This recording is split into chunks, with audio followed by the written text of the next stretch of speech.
prix de la terre. Dans mes chroniques précédentes, j'ai insisté sur les 3 voies nécessaires et complémentaires pour diminuer nos émissions de gaz à effet de serre et lutter contre les changements climatiques. 1. La sobriété de nos modes de vie. 2. L'efficacité énergétique. 3. Le remplacement des énergies fossiles par les énergies les plus décarbonées possibles et parmi elles, l'électricité dont nous allons parler aujourd'hui. Le bilan de la production d'électricité de l'année 2023 en France vient d'être publié par l'organisme RTE qui gère le transport de l'électricité. Il montre que 92% de l'électricité est décarbonée. 65% vient du nucléaire, 12% de l'hydraulique, 10% de l'éolien, 4% du solaire et le reste, soit 8%, vient du gaz, 6%, un peu de fioul et très peu de charbon.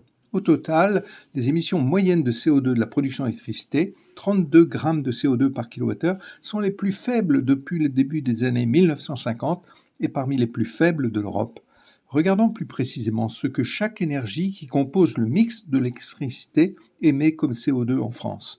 Le calcul est établi par l'ADEME, l'Agence de la transition énergétique, selon une analyse dite cycle de vie. Dans l'ordre croissant des émissions de CO2, le nucléaire émet 6 grammes de CO2 par kilowattheure, de même l'hydraulique 6 grammes, l'éolien terrestre ou en mer 15 grammes, le solaire photovoltaïque 44 grammes de CO2 par kilowattheure.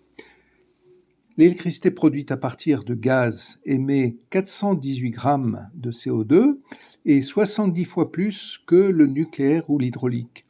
Et le kilowattheure fuel, c'est 730 grammes, le kilowattheure charbon, 1060 grammes. Au total, en 2023, la moyenne est de 32 grammes de CO2 par kilowattheure.